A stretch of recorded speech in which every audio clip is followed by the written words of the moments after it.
Quelle est la chose la plus folle que vous ayez eu à gérer en tant que maire? Une mamie de 76 ans qui était pyromane sur la commune et il a fallu trouver cette personne et ça faisait 3 ans que j'étais sur le dispositif pour essayer de l'interpeller. Voilà. Et vous l'avez retrouvé? Oui, je l'ai retrouvé, enfin pas moi, les services de gendarmerie l'ont retrouvé. Et de sauver un poney tombé dans une piscine privée. On a mis à peu près 3 heures, je m'en souviens encore parce qu'il faisait -2 dehors et il a fallu qu'on attende la venue du vétérinaire agréé de monsieur le préfet à l'époque. Donc j'ai été couché vers 2 heures du matin, mais je vous rassure, le poney a survécu et il va encore bien. Un conflit de voisinage où les grenouilles du voisin gênaient le sommeil de la voisine. Je les ai invités à se parler et en réalité c'était pas des grenouilles, c'était des volatiles. C'est un appel qui a été effectué par la famille d'un défunt.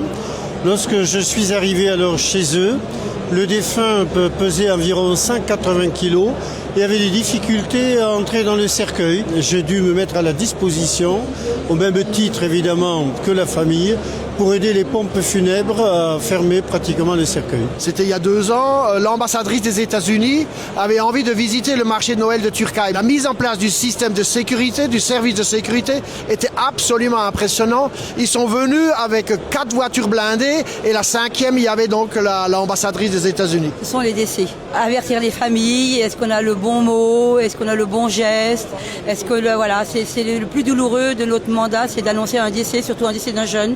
C'est pas simple. Dans une commune nouvelle, c'est le fait d'avoir 4 fois la rue de l'église, 2 fois la rue de la République, 4 fois la rue Grande, etc., avec des gens qui ne savent plus où ils habitent.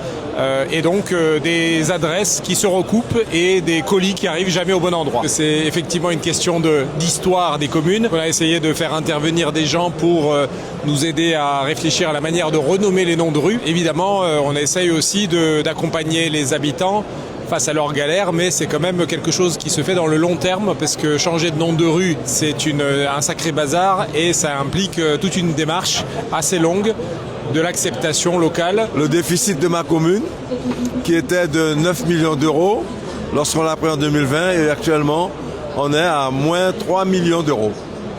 Belle avancée quand même.